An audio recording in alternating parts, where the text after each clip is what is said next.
Welcome in to the Blue Sky Live for today. Sorry, I had a bit of an issue there with the audio for a second, but we're all good. Good morning to you here on this Monday morning. Good to be with you. Super Bowl ends last night. Super Bowl was last night. I guess it ended last night too. Seattle Seahawks are your champions. Also, Ole Miss loses its fifth straight basketball game, this time to Texas on Saturday in Austin. Neal there was in attendance, so we're going to discuss that as well here this morning. Some pretty interesting stuff as Chris Beard makes his return to Austin on Saturday in a game that the Rebels led late after having a big comeback but could not finish. We spoke of Groundhog Day last week, another example of that, and I am trying to get through it today. I apologize for my voice. Started going on me a little bit on Friday.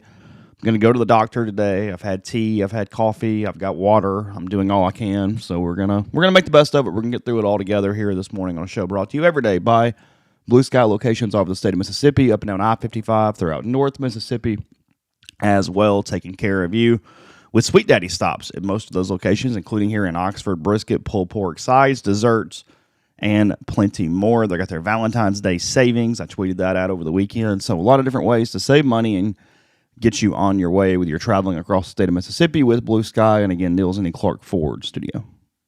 I am Clark Ford's in Amory, Mississippi, 662-257-1900. Call that number. Ask for my friend Corey Clark. Tell Corey what Ford product you are looking for. He will send you a quote within 15 minutes in business hours, right to the bottom line. There's no hassle. There's no haggle. The 25s are moving off the lot to make room for the 26s, so there are some deals to be had. Corey was on Hand Raise Guys on Thursday night. There's some rebates and all those kinds of things. So if you're in the car market, give Corey a call, 662-257-1900. Guest joined this week on the Campbell Clinic hotline. From fractures and sports injuries to complex spine and limb conditions, the pediatric orthopedic physicians at Campbell Clinic in Oxford are the only specialized pediatric orthopedic team in North Mississippi, providing expert care for growing bodies. Visit CampbellClinicOxford.com to schedule an appointment or call 901-759-3111. Kind of setting up the week a little bit. You've got the Trinidad Chambliss injunction hearing on Thursday, 9:30 a.m. there from Pittsburgh, Mississippi, Calhoun County.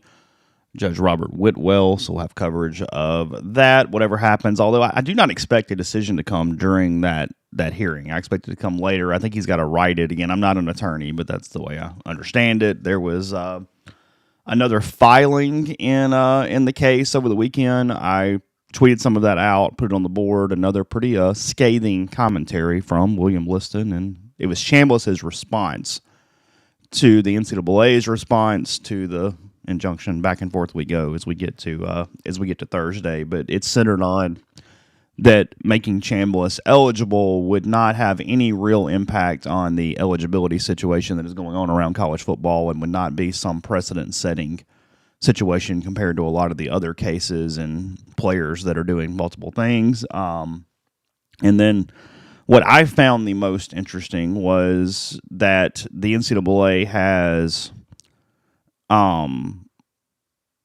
they rendered the attending physicians' commentary and opinions meaningless, but did not use any medical personnel to do so. It's simply one of the in-house counsel attorneys for the NCAA made that decision that the doctor was not credible. So Liston pointed that out as one of the things in that. So anyway, that's where that's at Thursday. Ole Miss baseball begins on Friday, 4 o'clock against Nevada. The Wolfpack are picked to win the Mountain West, so they are in town for 3 games. I believe. I know Saturday is 1:30 because there's a basketball game as well. I do not remember Sunday's time, maybe noon, but I'll look that up. I'm not 100% positive as we're talking right now. Wrote a story at Rebels 24/7 this morning about the historically difficult schedule that Ole Miss is facing on paper being the key word there.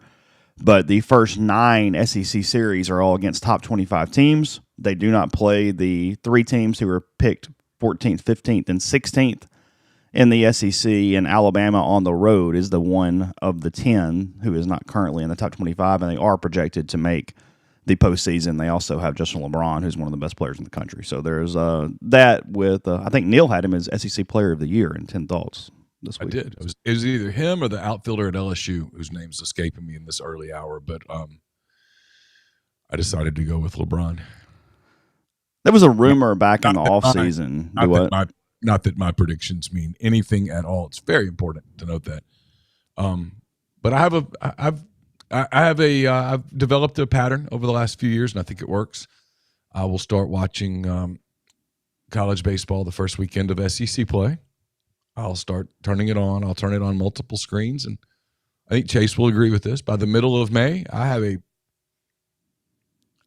much better than average knowledge of at least the teams in the league that are relevant, which will be probably 12 to 14 of them. And I'll have a pretty good working knowledge of all of those teams by the time postseason rolls around. Which, frankly, a lot of beat writers don't have because they're covering their team. Yeah, you're not set unless you've got it up on ESPN while that game is going on and trying to do multiple things or really, really, really spending time on it after your own game. It's very hard to do that. I mean, it's just like football, except maybe worse because there's 3 in a weekend. Yeah, it's not really possible. And so I'm not on the beat. I mean, I'm writing some stuff for Sunday for 10 Thoughts or whatnot, but I'm not having to beat write Ole Miss or anyone else. And so I can turn the Ole Miss game on one, and I'll turn on, especially if you get like a ranked versus ranked, which is half the league. I'll put those on and keep an eye on it. And it's pretty, you see some ebbs and flows for all teams in the course of a season. The sky is usually falling at least once a year for everybody. And you'll see teams sort of go through that. And there will be mass overreactions over the course of the year to like a sweep somewhere where if you just look at the scores, you'll be like, oh my God, Tennessee got swept by but if you watch any of the games, you'll be like, it was kind of a little more nuanced than that. So yeah, it's pretty interesting. Quality of play in the league's really, really good. Every team, with I guess the exception of Missouri, has a couple of really good players at a minimum. There's some teams that have remarkably high upsides. I think Ole Miss included. I think Ole Miss is one of about 7 or 8 teams in the league that have really high ceilings if kind of everything goes right. Yeah, Ole Miss is one of those teams you would buy stock in simply because they're not ranked by D1. I think The Athletic had them 13th for their highest ranking in any of the polls. But you've got the SEC preseason pitcher of the year in Hunter. You've got a pretty good portal class. You've got the only offensive team or the only team in the country that returns at least 3 players with 20-plus home runs. They're really going to hit the ball at the ballpark. Again, they have some questions. Defense is a question.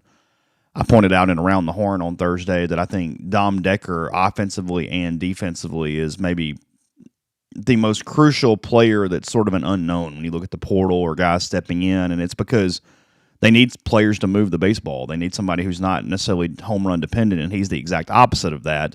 But you also need him to hit 350 and transition from the Missouri Valley to the SEC immediately. And it was a stat I pulled out, and look, he might be amazing. But I got a little concerned when I was going through the numbers. His BABIP was 430 last year. That means with a non-power guy, that's a lot of balls finding holes.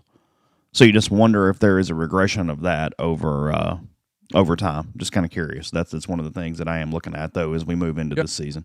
So yeah, I think there's going to be a tendency probably for fans to remember the weekend that he had against Ole Miss and Georgia Tech in the regional and expect that to extrapolate over 60 some odd games, which if it does, that's really good news for Ole Miss.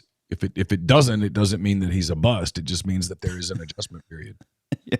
I mean, it's just it's a tough league, man. I mean, you look around and again, 13, 14 teams have legitimate Friday night guys, if you will. Most teams are pretty good on Saturday. A lot of teams have a bunch of arms that if those arms come together, they're going to be tough.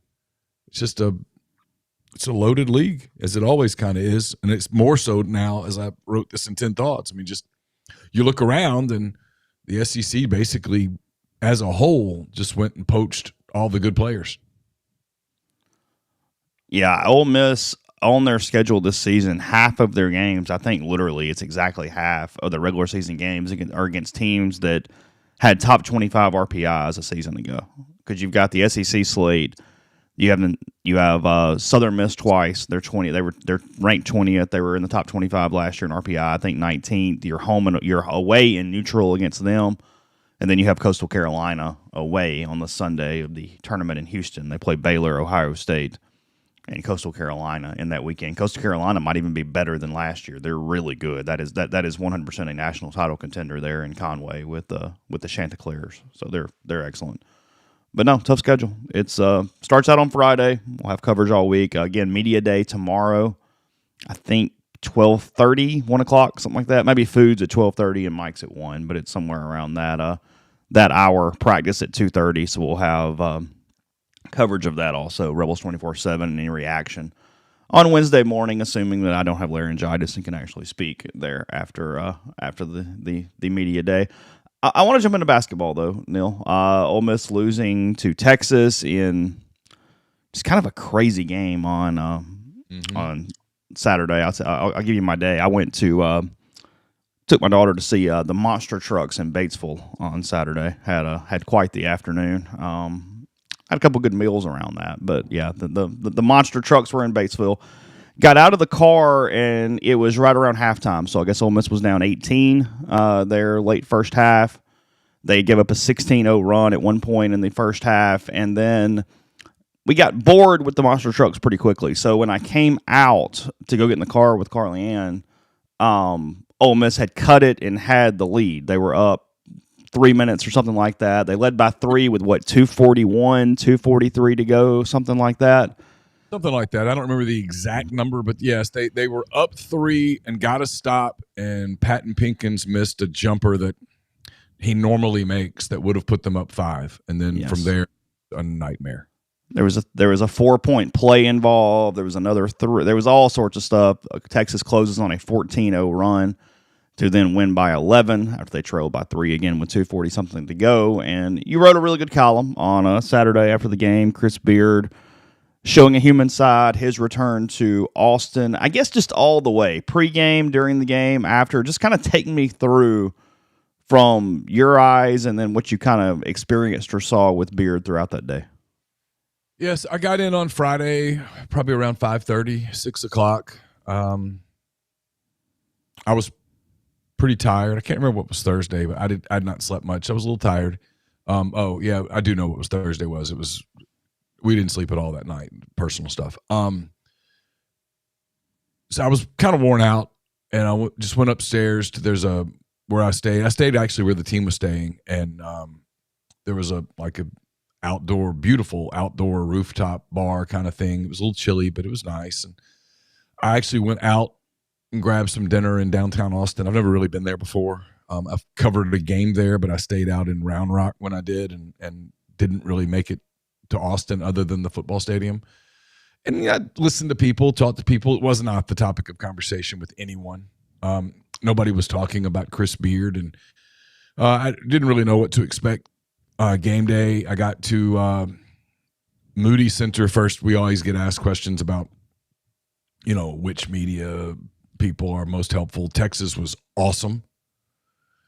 He told me specifically how to get where I was going, everything. That arena was top notch, man. They nailed it. You nailed it. Got it exactly right for a college arena. How old is it? It's not old at all. 3-4 years. Oh, okay. Got it. And they crushed it. I mean, 100%. So Austin has use of it, the city of Austin, for 20 years. And then after that, it'll be the University of Texas's, whatever. I mean, so it's made for concerts, and they've got these big screens that can hide seats or retract and allow for more seats. And phenomenal. Just really, really good. So I got there about an hour. I had to walk. It was like my hotel was like 0.6 of a mile from the arena. So I left. I got up Saturday morning. I'm telling you all this. I don't know why. I went for a big long walk all over Austin. I went to the campus. You know me. I always like to see if I can break into a football stadium. I did. And then I went to the Capitol and kind of walked around, and then I got back to the hotel, and got ready, and I left the hotels just before halftime of the early games, like Arkansas, Mississippi State, and there was one other one I can't remember who was playing. South Carolina and somebody, LSU maybe, I don't know. Anyway, it doesn't matter. And I got to the arena, and I got there early, and saw some Ole Miss people, talked to them. And then there was kind of a late arriving crowd. It was a beautiful day in Austin. I mean, it's perfect, like upper 70s and sunny. And so there was kind of, I think, some hope among some Ole Miss people that maybe a lot of Texas fans would go, you know what, this is a great day. Let's go to the lake. And there probably was some of that, but it was a late arriving crowd, but it ended up being a really good crowd. And they booed him when he came out. And it was more boos than they probably boo the Oklahoma coach, for example, or the Texas A&M coach. It was more personal than that. And there were a couple of chants and things, but for the most part, it was pretty calm. And then, like you said, Ole Miss just got off to a horrific start. It was 29-11. They weren't making shots. They were turning the ball over. Like Chris Beard said later, it felt like it was just about start the bus time. Like this is going to be a rout. And then I did them a favor. I started writing the blowout column. Works every time. Works every time. And then here come the Rebels. They cut it to 12 at the half, and then immediately out of the half cut it to 6-5. And you start going, this is interesting. And then it was kind of back and forth for a while, and Ole Miss got a couple of stops and took a lead late. And I remember thinking, well, this is going to be the easiest column I've ever written in my entire life. And then they just couldn't finish. They just couldn't get it done. They haven't won in so long that I don't think they remember how to win, as corny as that sounds. I thought they got a little tight. I thought they tried a little too hard. Fouled a 3-point shooter in the corner, led to a 4-point play. They got a bad break. Should have been offensive goaltending. They didn't call it. Chris found out that you can't appeal that. So that ended up being a 3-point play. They missed shots. They took a couple of bad shots, and then boom, it's over. It reminded me of the 4 minutes in Norman that happened to come before the last 4 minutes, where it's just like, okay, the game's on your racket. Ready? And they just don't know how to do it or can't do it. Or there's just – it's weird because you watch them and I know there's this message board reaction that is essentially they suck. And I've seen them a lot in person. And Chase, they don't suck. They do some things during games that now the first half, the first 16 minutes, they sucked. But they overcame that. They took a lead. They dug a hole, but they got completely out of the hole. Teams that suck never get out of the hole. They just get beat by 22 and go get their pizza and get on the bus. The issue is they go in the hole every game. Yes. They climb in the hole virtually every game. And they spend a lot of energy getting out of it. They play really hard. I mean, Texas hit 7 of their last 9. Ole Miss missed their last 7.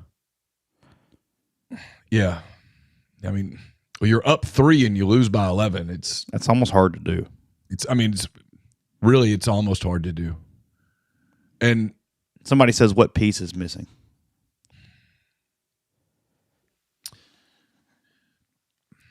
It's a great question. I think obviously they misevaluated some guys, clearly.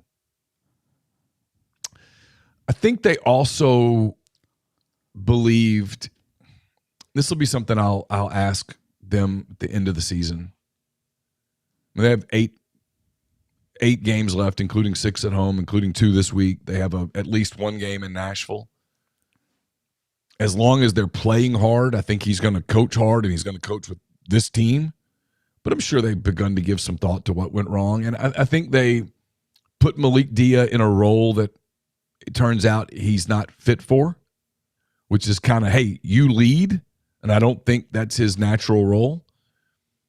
I think they thought AJ Storr would be more consistently impactful, and he hasn't been.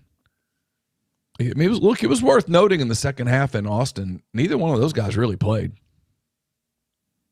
They played Elias and Patton Pinkins and Eduardo Klafke, probably his best game in an Ole Miss uniform.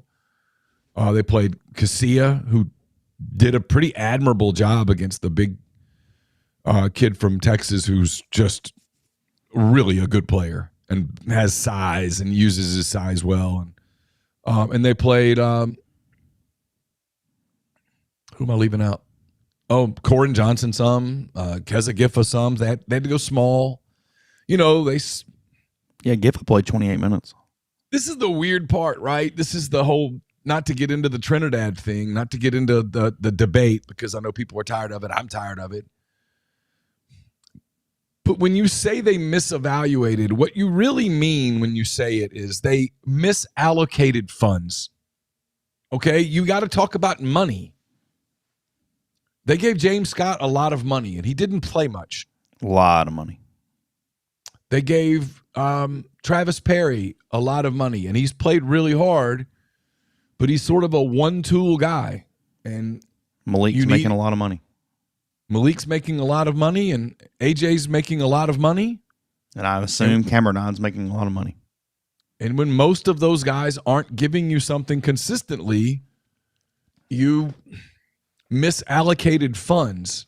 It's funny how even me, who has kind of doubled down on this, you guys call it pro sports. Be careful with that word, because you can't say, hey, these are pro sports, but pros can't play pro sports. What?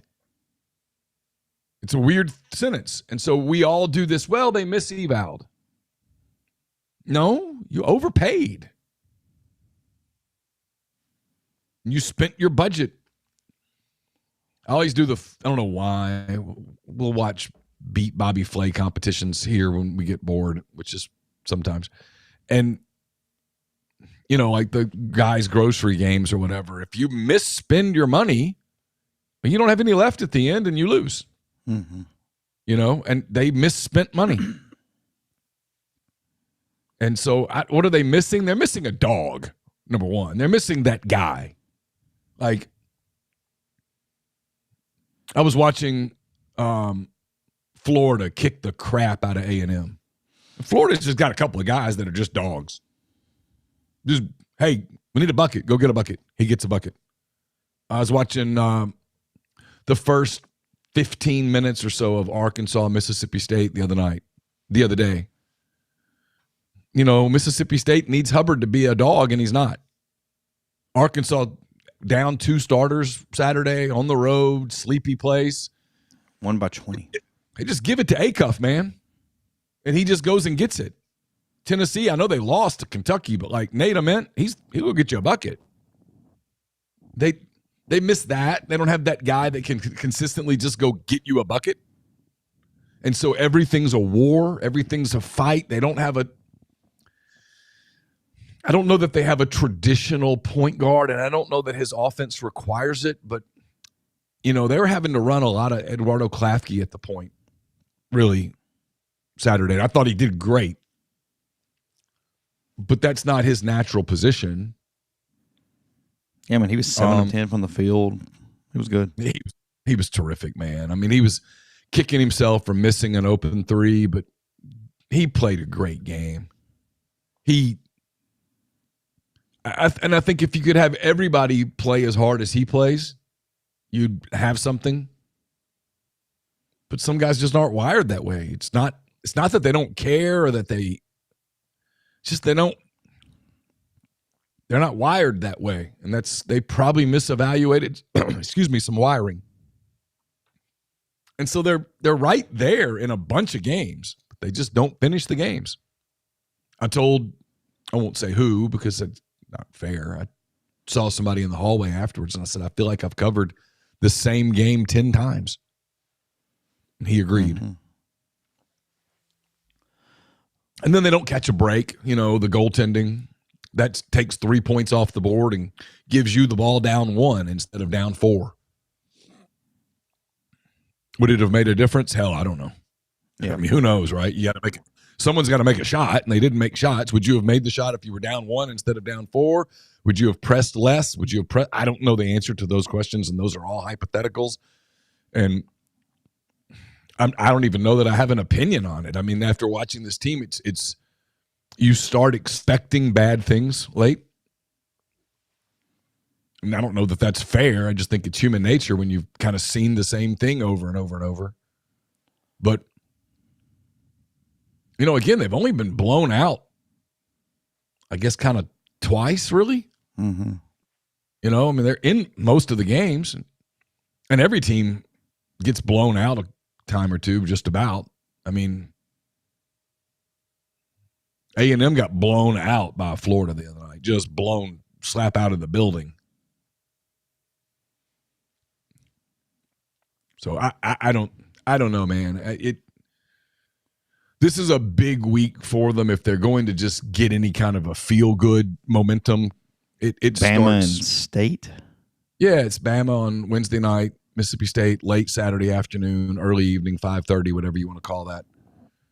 I'll be curious to see how fans show up or don't show up, and kind of what those environments are like and where they go from here. I mean, there's still time to get a little momentum, and they do enough things decently that I think they could get some momentum and feel better about themselves and finish the season stronger and, at least go to Nashville and try to have some fun. But I would think the other side of that is on the table too, where they've still got to play Florida. They've still got to go to A&M, still got to go to Auburn. You get State here. Yeah. You get State here. They should win. They should beat LSU. Frankly, they should beat Vanderbilt at home. They should beat South Carolina at home. Those are all, that would get you to 7. And can you beat somebody?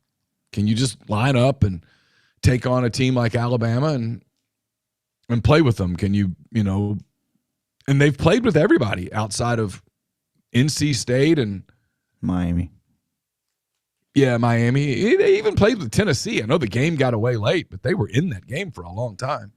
Yeah. So I don't know. It's been, believe it or not, a really kind of interesting team to cover. And I've seen them a lot this year, obviously. And sometimes they get to those spots like they did on Saturday, and you think, well, maybe this is the breakthrough. And then that happens, and you're like, man. And then you think, that's going to be a backbreaker.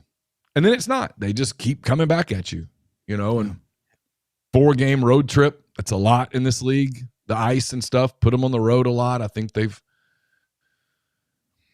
bonded a lot to a degree. You can tell they care about one another. I think that's the interesting thing is I've seen people say, man, I bet Beard hates this team. And I actually don't think he does at all. I think he really likes a lot of the kids. They're good people. They try hard. They just, you'll say this, and I know I'm being long-winded. I apologize. You'll say this in baseball at some point, right? Look, there's going to be a good SEC team that goes 13-17. Bet on it. And it's just that this is not the most forgiving league in the world. No. Is the league loaded? No, it's not. But the league doesn't have anybody in it that sucks. Oklahoma went to Vanderbilt and won Saturday. The league is just not a very forgiving league. That's the deal. And so if you have a flaw, and Ole Miss does, it gets scouted and it gets picked on, and it makes life hard. For them, I think you asked what they're missing. I think they're missing an easy path to winning. Like, hey, if this goes well, we're winning tonight. For the most part, the good teams in the league all have that. Like, if we do this well, we're going to win. Ole Miss just doesn't really have that. They don't. I want to close that after the break in a second. Before we do that, I'll tell you about AnySpark. That's AnySpark.com. Remember, you can get things up to 2 gigs for your personal online access there with them and their packages. And really, again, just credit to them for keeping everything open these last couple of weeks. Still a lot of people without power. It's still over a couple thousand in Lafayette County, and the fiber and the wireless has hung on the entire time. So they've done a great job. And a lot of people have checked to see if you have access to any Spark. You can do that on their website. You can just go type in your address and see what is available for you. Again, that's anyspark.com. Ole Miss had a great portal season. You can too. Do you have an old IRA or 401k with a former employer? Is that money stuck with a bad team and not living up to its full potential? Put that account in the transfer portal. Let a fellow Rebel professionally manage it for you. Andrew Seago with Seago Wealth Management will build a playoff caliber portfolio just for you. Book a quick discovery call today at rebelsretire.com or call 901-482-2676. Maybe you need tax savings strategies or retirement income planning. That's what they do every day. So give them a call at 901-482-2676 or book a discovery call online at rebelsretire.com. I'll have a mailbag to you on Wednesday. It's brought to you by Art Hayes, Sotheby's International Realty. Are you thinking of making a move? Put the power of Sotheby's to work for you as a licensed agent with Sotheby's and a supporter of all things Ole Miss. Art can help you buy or sell in your hometown or anywhere in the world at no charge to you. Seriously. So call and ask Art how, 612-805-5929, or email Art at arthur.hayes@lakesmn.com. We're brought to you by Comer Heating and Air, Southern Air Conditioning and Heating, different names, same great people, products, and services. If you live in Oxford, Batesville, Tupelo, or the surrounding area, call Comer, 662-801-1777. If you live in Memphis, South Haven, Hernando, Olive Branch, those areas, call Southern, 662-429-4429. We're presented by ENT Physicians of North Mississippi as the largest private ENT practice in the state. Their goal is simple: delivering fast, expert, comprehensive care for patients of all ages with ENT, allergy, sinus, dizziness, balance, and voice-related needs. With same-day or next-day appointments with ENT urgent care for that annoying cough or sore throat, in-office CT scans and same-day allergy testing, and access to their comprehensive audiology team, offering a full range of services from hearing aids and custom hearing protection to potential surgical options. ENT Physicians of North Mississippi are committed to removing barriers to care. They now have new locations in New Albany and Starkville, in addition to Tupelo, Corinth, and more. Get more details at entnorthmississippi.com or call 662-844-6513. Podcast also brought to you by Horn Legend, hornlegend.com. Remember, until February 14th, Valentine's Day, they are giving 20% of sales on Ole Miss-related products, jackets, and vests. It's all three of those things. To the Rebel Relief Fund, that is the official Ole Miss disaster relief fund from Winter Storm Fern here in the last few weeks. You also get free shipping with those items. So, again, that's Rebel Relief, and getting hornlegend.com there. Again, quarter zips, vests, jackets, tons of different options there for you, including some CFP gear if you have not done that already. hornlegend.com. So, I don't think you hit this part, and then we'll move on. I guess Beard, after you got an exclusive interview with him, you wrote about it. Just kind of what'd you sense from the personal side of Chris Beard on Saturday? You know, on one hand, I think if you've spent any time with him, and I have, you take him at his word when he says, hey, next game on the schedule. He's a lock into the next game on the schedule guy. But obviously this was different. There's no point in denying that this was a special place to him. It's home. I think one of his daughters went to school there, or is maybe still in school there. He obviously coached there. It was he left a great job at Texas Tech, a program that he had built to take the Texas job. I don't think he would have left Texas Tech for just anywhere. And he went to Texas, and it meant a lot to him. And he got asked about it after the game, and he was okay. He was fine. He gave the questions and he went up, and Kirk Bowles, longtime Texas columnist with the Austin American Statesman, was there, and he spoke to Kirk, and then he went out into the hallway, and in the hallway, I think that's where it got emotional for him. Obviously, couple of his daughters were there, I think. And then a bunch of guys that he played with. He was I wrongly called him a graduate assistant. I was called out on the board for that. I got that wrong. He was a student assistant at Texas in the early to mid 90s. And a bunch of those guys were out there waiting on him. And a couple of them, their wives were there, and he got introduced to them and that kind of thing. And they took pictures, and there were hugs. And then he saw the Texas AD. Is it DeLoss Dodds? That is correct. Now that you said that, yeah. Okay. He was there. That appeared to be very congenial. The rumor, and I believe it to be true, is that DeLoss Dodds. Is it Dodds? I think I'm sorry. Dodds. I mean, I'll look, but either way, go ahead while I'm doing it. The rumor is that he has told people that he regrets acting as quickly as he did. Yes, DeLoss Dodds.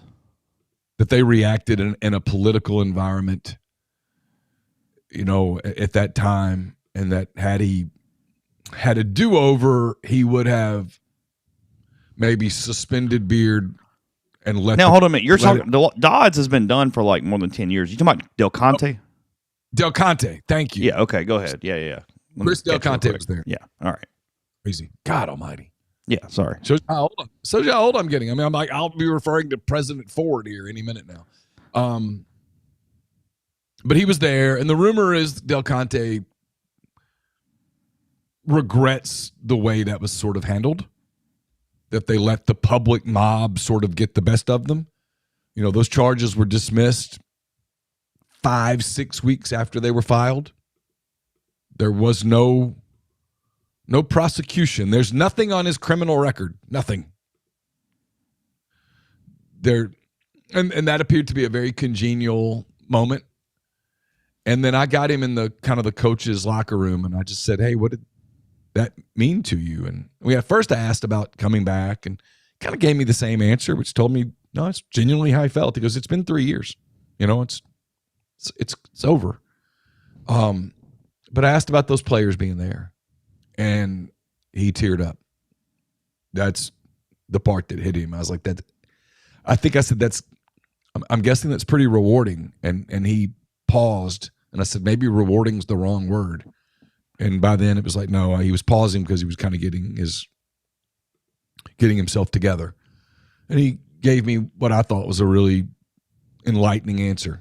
I mean, he's one of these people that I think is in this for all the right reasons. He loves basketball. He loves building teams. He loves his players. He talked about how there's really nothing more rewarding than a former player stopping in and saying hello. Chris coaches really hard. He acknowledges that it's probably hard to play for him. It's not for everybody. It's very demanding. It's very detail oriented. There's a lot. And he acknowledges it. So those guys, so I left the arena. I decided, because the Texas press conference was still going on in the media room, I wasn't going to walk back in there and be a distraction. And I didn't need Sean Miller. Nothing against Sean Miller, but I didn't need him for what I was writing.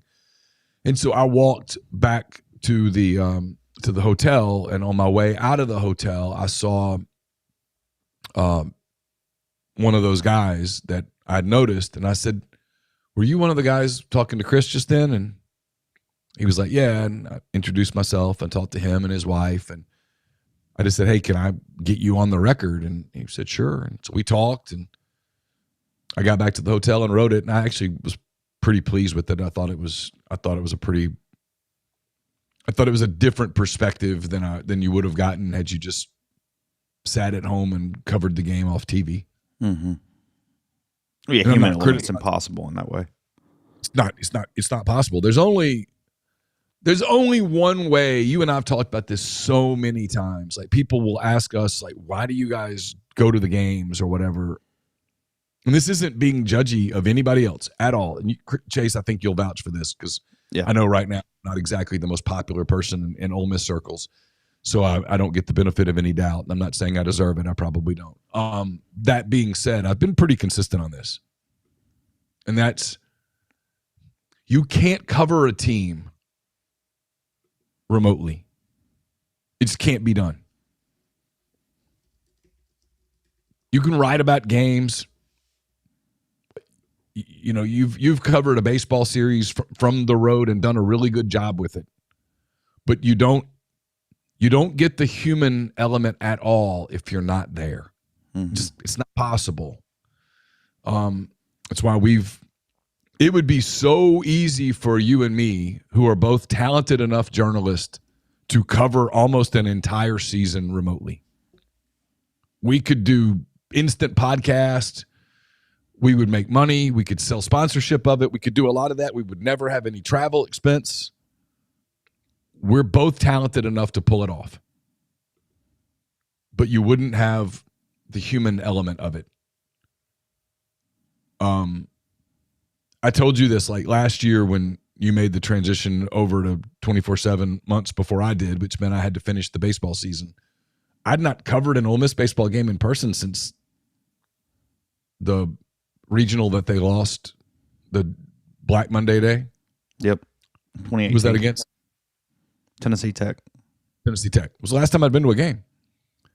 And I'd watched a ton of their games. Probably watched most of their games on screens in the ensuing 5, 6, 7 years, whatever it was. And walking into the stadium in Hoover was like, oh, I remember now, this is different when it's in person. Walking into Swayze for that regional was like, damn, I forgot how much this meant to people here. Because you don't get that on the screens. You just don't get it. And so people have said, why are you still going on the road? It's because, well, there's, despite the fact that it's not a good story, it's still a story. Mm-hmm. You're chronicling a team. If you only chronicled good teams, and I know that's where we're going in today's journalism, which is when a team's underachieves, you just bail on it. It's still a story. And at the end of the year, if you're going to ask difficult questions, I think you kind of have to be accountable to a degree. You know, it was the interesting part of the Lane Kiffin experience at the end of last season when, for the first time ever, he said, I don't think you're being fair. Yeah. Which I thought, I was like, really? In what way? And it was like, he said, I always thought you were incredibly fair to me. And now I don't feel like you're being fair. And it was like this moment where I was like, okay, well, no, let's talk about this because I do want to be fair. Anyway. No, I'm being long. No, you're good. Today. No, it's good. Apologize. One thing I will say for people, speaking of Austin real quick, if you are headed to the football game in Austin, you need to book everything right now. I don't think I've said this on air. They are sharing that weekend with the F1 race that is in Austin. The same weekend as Ole Miss Texas football, they are doing F1 there in Austin at, what's it called? Circuit of the Americas. And that is obviously a very large deal with a ton of people. So be aware, book your stuff if you have not done that for the fall with Austin, Texas. Austin also where Ole Miss starts baseball SEC play. That is the first series. It is in Austin. So I meant to lead with this. Condolences, thoughts to the family of Jim Poole Jr., who passed away yesterday morning. Played tight end for the Rebels from 1969 to 1971, two-time All-SEC. I got to know Jim a little bit last year. He was inducted into the M Club Hall of Fame this past November. Really glad now with the situation as is that happened, and just a kind, wonderful man, just very warm. I said that multiple times yesterday, but passed away yesterday, I believe, in Jackson yesterday morning. So thoughts with all the Poole family and people associated with him. That was a little bit of tough news yesterday out of that. So Poole family obviously very synonymous with Ole Miss athletics over the years. But No good segue. Let's see. Also, Austin just pointed out, Brad Arnold of Three Doors Down passed away in the past couple days as well. A lot of news about that. Mississippi native, so that as well as that has been the vast. I don't know. I guess 72 hours for both of them. Did you watch anything last night? Did you watch Super Bowl? It was on. I can't say that I quote watched it. I followed it, I think is the better term. I started off really obligatory, kind of got into it for a little while, and then quit, didn't really care, and then turned it on there toward the end. I guess when Seattle scored their last touchdown, I turned it off for good. I did not see the end of it, but I felt good about how I saw the game playing out. I kind of thought Seattle was going to work them. I thought the Super Bowl was actually between the Rams and the Seahawks in the NFC Championship game. Yeah. I believe that to be true. I saw, the Patriots, and this isn't just because of the last place schedule thing. That only affects 3 of 17 games. Their opponent winning percentage was the worst in the league this year. It's 392. So that was that doesn't take anything away from them. They made the Super Bowl. You get that. You play who's in front of you. But it was a very cake schedule by NFL terms. They got a very banged up Texans team. They played a Denver team with no quarterback. Last place schedule. Yeah, that's what I mean. But that only affects 3 of 17. Even beyond that, it was just oddly pitiful. Yeah. They get the Broncos in the snow with no Bo Nix. And then last night just get worked by that defense. Just worked. Credit to Seattle. I tell you one thing. I found myself, and you're going to fall out of your chair, I found myself pulling for Seattle for the majority of the game. Oh, wow. But a couple different reasons. One was sometimes when I don't care, I just want the best team to win because they deserve it. I don't know. I don't know what it is about me, but when I don't really have a favorite, I kind of go, you know what? If you're the best team, go ahead, knock it out. You didn't do anything wrong. Like, you're cool. And they were clearly the best team. The Patriots would have felt cheap in a way to me. So I was pulling for Seattle in that way. And then I don't know much about Mike McDonald or what that process was like, but they have an incredibly well-run front office.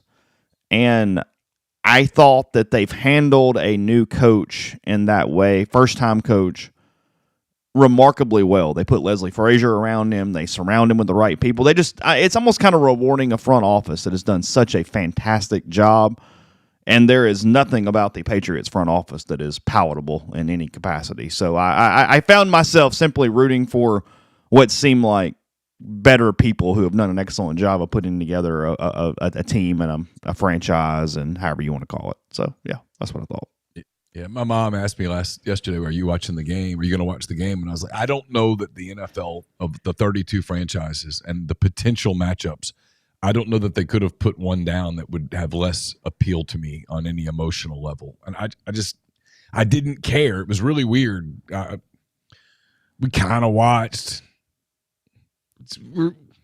We've been dealing with their tree thing. We dealt with that yesterday. Shout out to the people at A1 Discount Lawn and Tree. They were phenomenal helping us yesterday. They got out of here a little after 4, and so we were doing some. We just didn't get around to really getting into the game.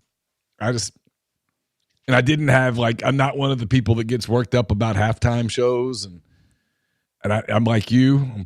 You and I are probably really bad about just being completely tone deaf when it comes to music, pop culture. I have nothing against Bad Bunny. I just didn't know who Bad Bunny was. And so I wasn't emotionally invested in, hey, what's Bad Bunny going to do? I was like, whatever.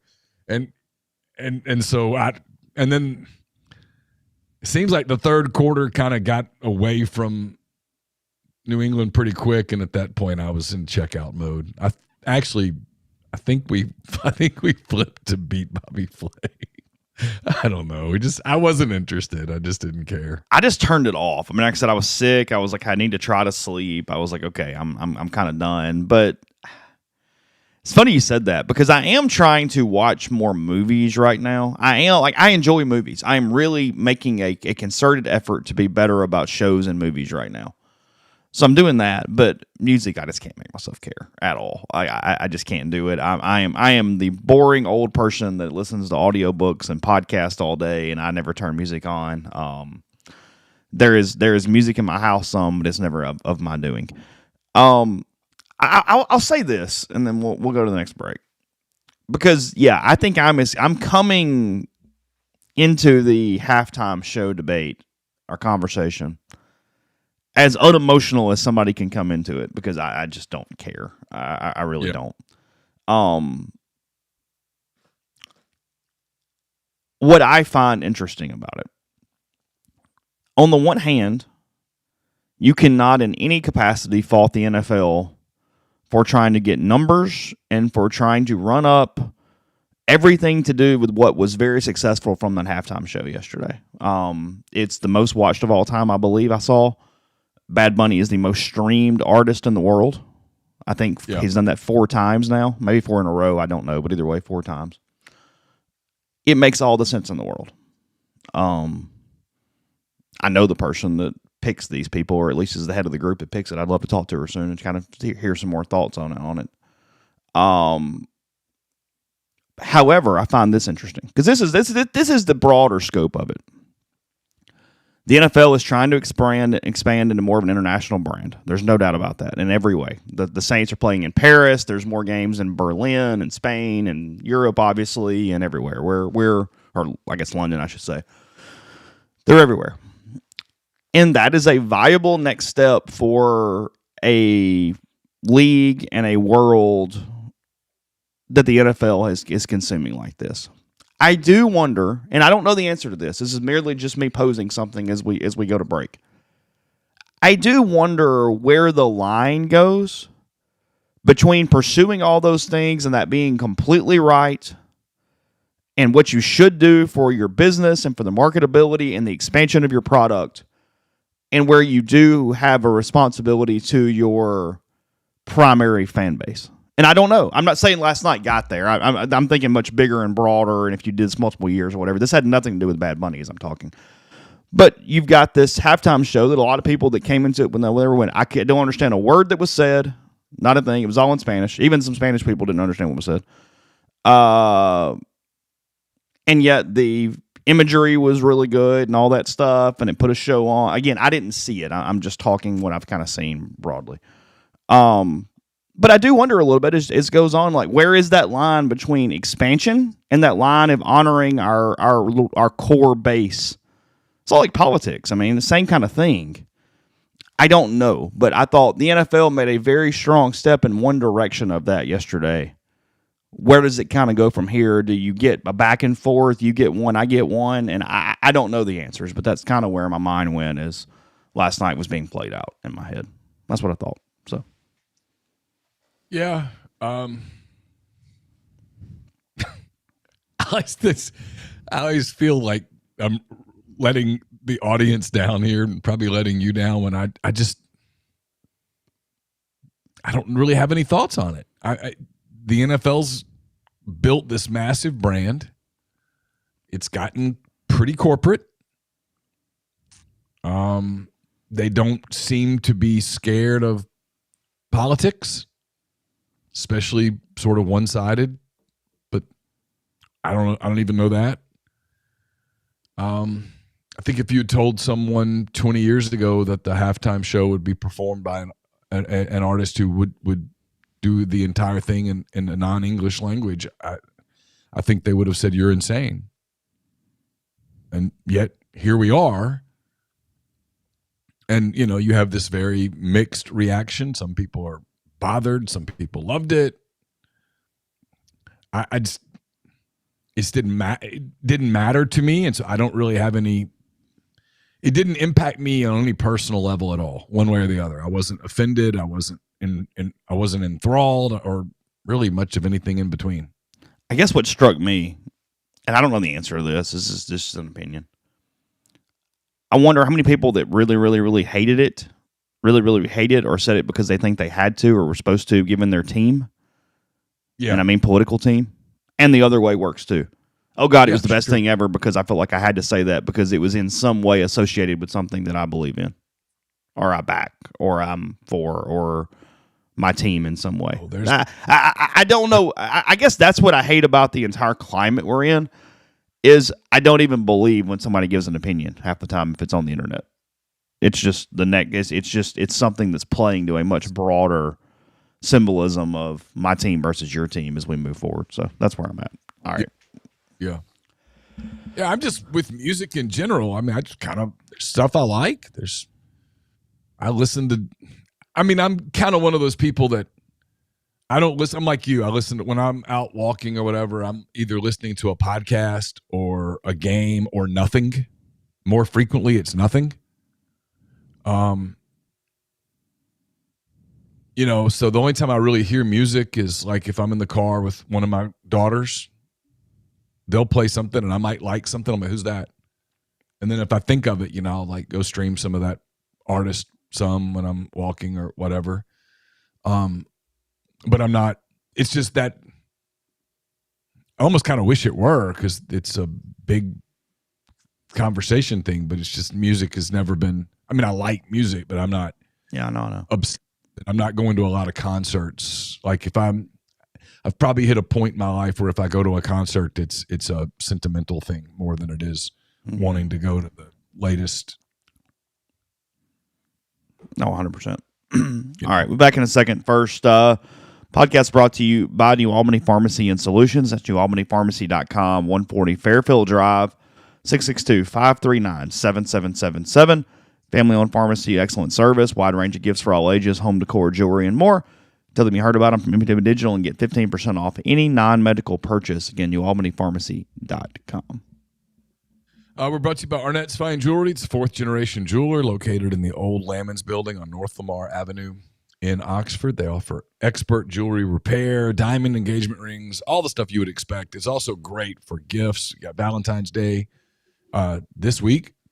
Got birthdays, graduation, anniversaries, all those things as we get into spring. So Arnett's wants to be your jeweler. We're also brought to you by the College Corner.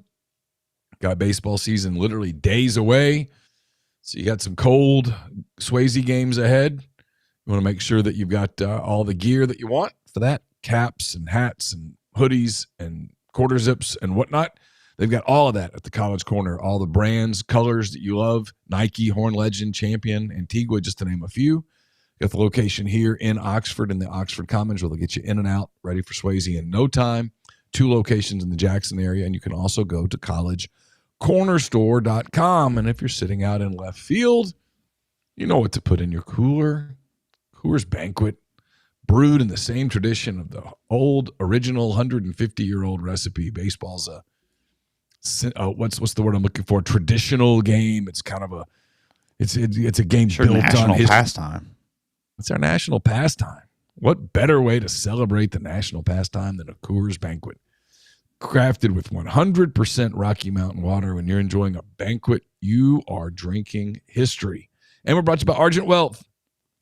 Argent, based in Ridgeland, Mississippi. They've got clients in more than 20 states. They provide detailed, specialized investment management, retirement planning for individuals and businesses, and much, much more. At Argent, investing is treated like a commodity. Decisions are made using objective information and research, not emotions. Regardless of your level of wealth, Argent will sit down with you, listen to your goals, study your expenses, and put forth a comprehensive, detailed financial and retirement plan built just for you. It's myargentwealth.com. Podcast also brought to you by The Firm. Does your home and auto insurance keep going up? With folks at The Firm, a proud Liberty Mutual and Safeco Insurance agency partner. Take a look. Invited Ole Miss alum Brian Hayden. They service the entire Southeastern Conference. They're a team of licensed professionals. Review your insurance needs and put together coverages. Protect you and your family without breaking the bank. 662-236-1101. Or staff at thefirmsouth.com. Podcast also brought to you by Chicory Market. ChicoryMarket.com is the place to go. Go to the events page. Still seats available for their February 14th Supper Club. Again, it's a 4-course meal. It's outstanding right there on that Saturday evening. You can pay in advance. You walk up. All you do is sit down. You eat a great meal brought to you by Heath Johnson and his team. Again, you can sign up online. chickenmarket.com, chickenmarket.com/events. If you'd like the odds for next year's Super Bowl halftime show, I have those. The odds for the halftime show? Yeah, correct. Sure. Take a guess. I've got a list of 10. Take a guess at who it might be and see if they even make the list. Oh, Chase, I'm not sure I could guess 10 acts. No, I just guess Green one. Day. Green Day. They're not. I'd watch that, though. Miley Cyrus, the front runner, plus 310 on Miley Cyrus. Taylor Swift. Number 3, 490, plus 490 for Taylor Swift. Cardi B, number 2, plus 440. Okay. Lil Wayne, 520. Okay. ASAP Rocky, 610. Okay. Justin Bieber, 790. Okay. J. Cole, I'd watch. 880. Okay. I'd watch J. Cole. Drake, 880. Okay. Ariana Grande, 920. Oh. So you start to get into the sentimental stuff now a little bit. And Harry Styles, 1040. Okay.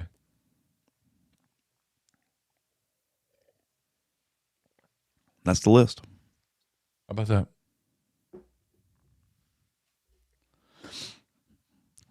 The actual NFL teams, I don't know. And who's the early Super Bowl favorites? The actual teams? Is it Seattle goes as the favorite now since they? I they would won? assume. Let me look. I'm sure that's somewhere easy to find. Oh, I'm sure 10 stories already written about it. Let's see, 2026, 2027 Super Bowl odds.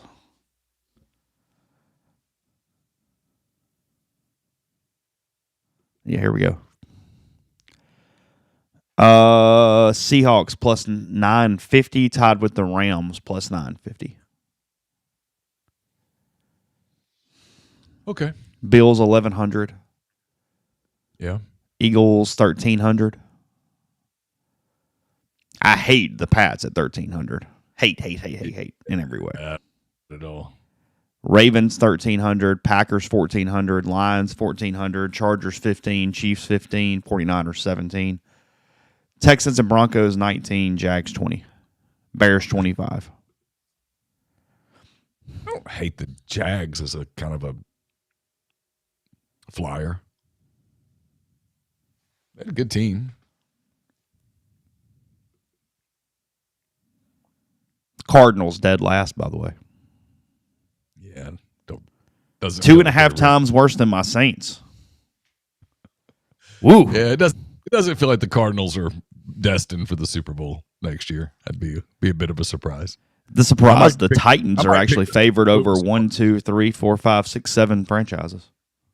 Who is? The Titans. Yeah.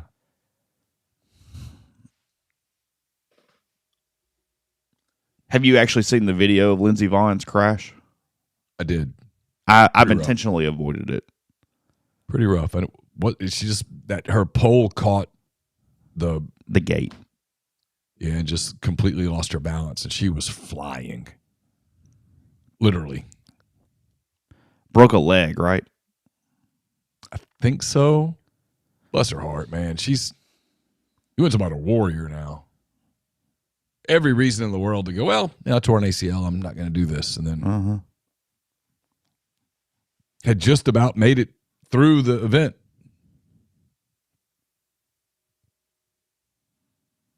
Yeah, it was in the final. 13 seconds in. An American did win. Breezy, what's her name? Johnson, maybe? I don't know. Okay. U.S. won team figure skating.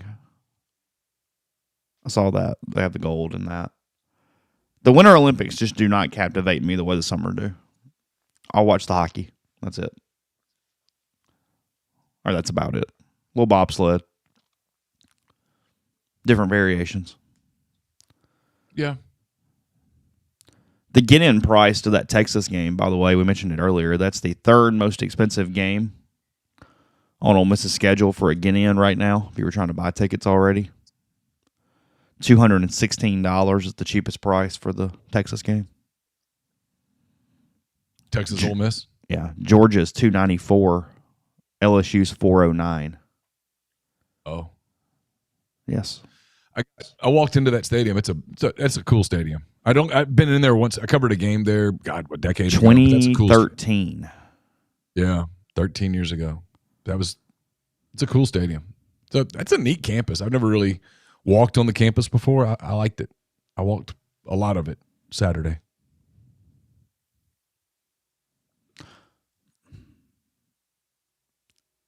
Never mind. Okay. What? Nothing. I contemplated a topic, then I changed my mind. Oh, I'm curious. I'll take now. a finish. It's okay. Okay. It's fine. No big deal. You're not at all in football morning, are you? No. Seasons for a reason. Yeah, seasons for a reason. And I'll follow the Stallions obviously because of Tyler and AJ in a couple months, or in a month. But no, I'm not one of those people that does that, and I'm not criticizing the people that are. I get it; they legitimately love it. I like football, but football to me is not 365. It has a season, and no, I mean this is our not downtime. Mine. I don't cover baseball as a beat. You do. I'm approaching that point where I get a little downtime, and I enjoy it. I'm not one of those people that's counting the days till football. It'll get here soon enough, and it'll be another fascinating, interesting season and all that. But I'm not one of these people that's like, God damn it, this sucks. No football for 5 or 6 months. That's just kind of how the calendar works. Well, in some ways, it hasn't ended because you're still dealing with the Chambliss thing. Like, I know we're getting to the resolution quickly, but I mean, we're not really in the off season in some ways. Off season implies downtime. So see, here's the thing with the Chambliss thing with me is that to me the outcome of that is like literally I will be Cousin Eddie head sewn to the carpet, shocked if this doesn't end a certain way. Of course. And so the fact that that's always been, it's like last week some people are like, man, you guys, are you worried about being wrong? I was like, no, because I mean I think we pretty consistently said he's going to play. I mean, if we're wrong, it will be because it's the first verdict of its kind in that way in college athletics, essentially. I mean, okay, fine. Yeah, sure. It would be like, I mean, no, I can't. I can't guarantee an outcome, but I know how the tea leaves are. So no, good. Yeah.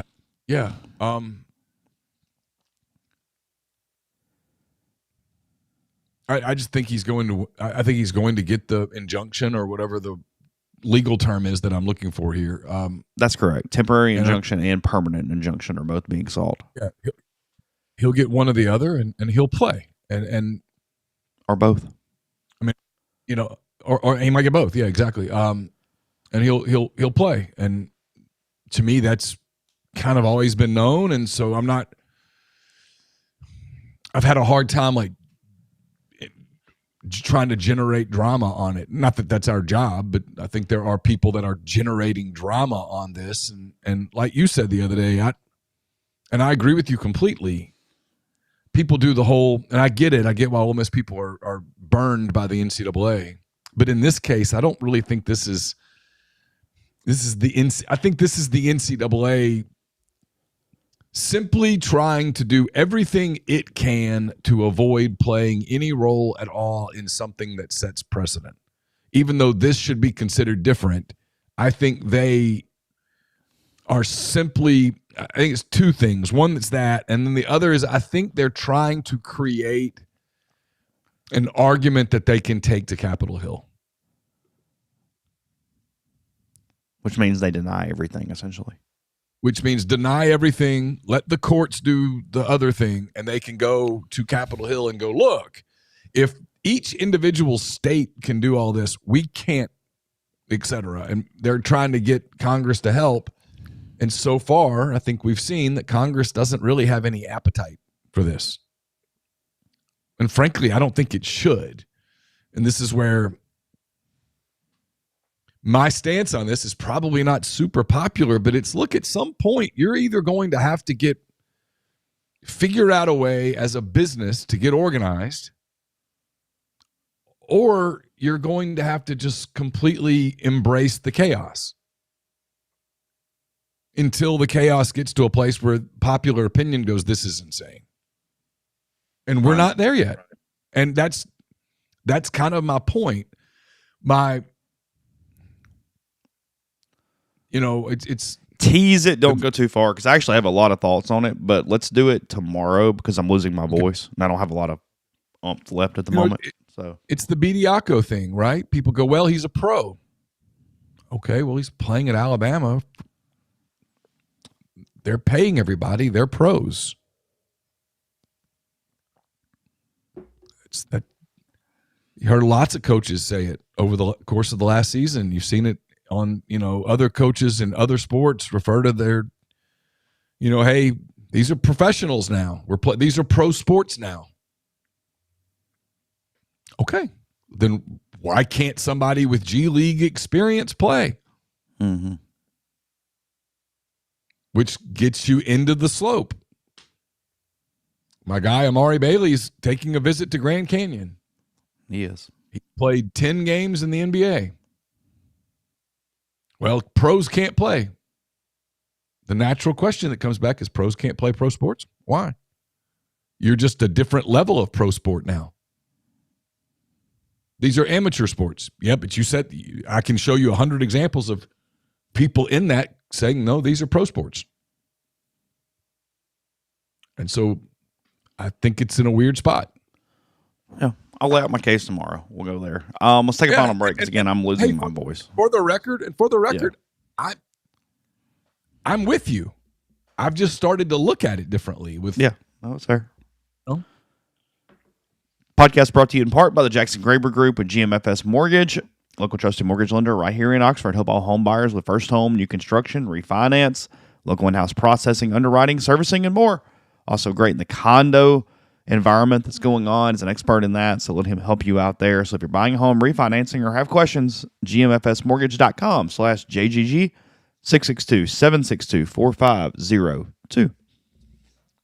This episode is sponsored by BetterHelp. Sometimes it can feel like everyone else has it all together in their love lives, whether married, dating, or single. The truth is, most of us are still figuring it out and finding our way. And no matter where you are in your romantic journey, therapy can help you find your way, help you determine what you want, what feels heavy, and how you can take some pressure off yourselves. We get it. February is full of flowers, candy, stuffed animals, and of course, lots of talk about relationships and dating. And no matter where you are, whether you're married or dating or single, or just focusing on you're right on time. Therapy can help you find your way and see more clearly where you want to be. Therapy can help you identify what's weighing your relationships down and find ways to brighten them again.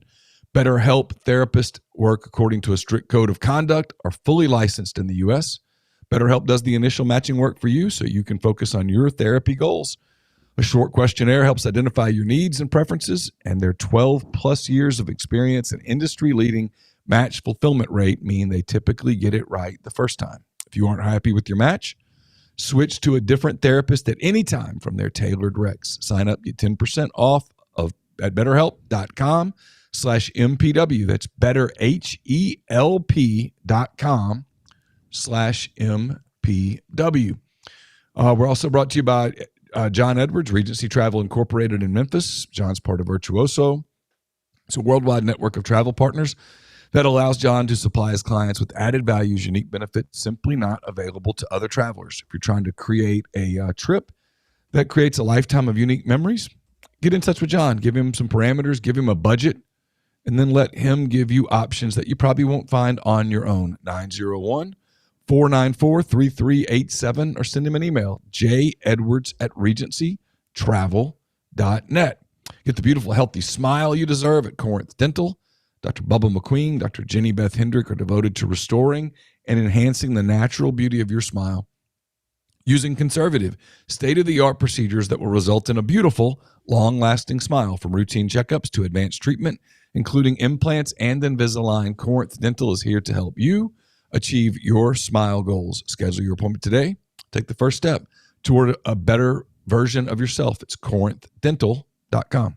Podcast is brought to you by G&M Pharmacy, 662-236-2222.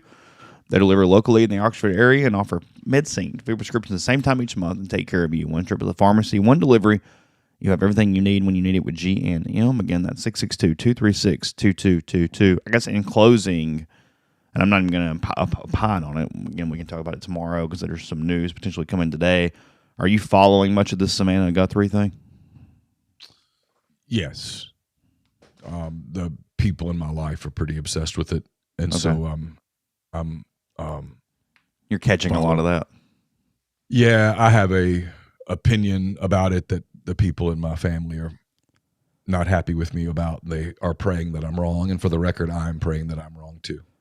I understand that. I get that one. The deadline is supposedly today. Isn't that correct? Yeah, the $6 million. I have a suspicion that somebody out there is trying to take advantage of this, and Yeah. you know, when I first heard about it, I Your did just a antenna went little, up. yeah, and I did just a little bit of investigating's the wrong word, reading, and I immediately focused on one particular suspect, and Oh. I hope I'm wrong. Okay. Hope I'm wrong. I fear I'm not. Okay. We'll be But I back tomorrow. Go ahead. am certainly hoping for a happy ending. I don't want to get this one right. Absolutely. I agree with you there. One of the things that I saw yesterday that was interesting is a lot of people at NBC are very concerned that they inadvertently maybe contributed to this. Oh. And now their theory is different than mine. Their concern is that they did one of those things where she went back to Tucson, Savannah Guthrie did, and they showed the mom and they did a story about, it was about homecomings or whatnot, and it was about how they put a lot of pressure on these people that host these morning shows and stuff to let the viewer into their personal lives, and that in so doing maybe they created a target. I gave that some real thought yesterday. Interesting. All right, back tomorrow with you. Again, Baseball Media Day tomorrow afternoon. Coverage Rebels 24/7 and basketball returning Wednesday against Alabama in Oxford. They finally come back home for a home game with the Rebels. So take care. Appreciate all you this morning, and we'll talk to you again soon.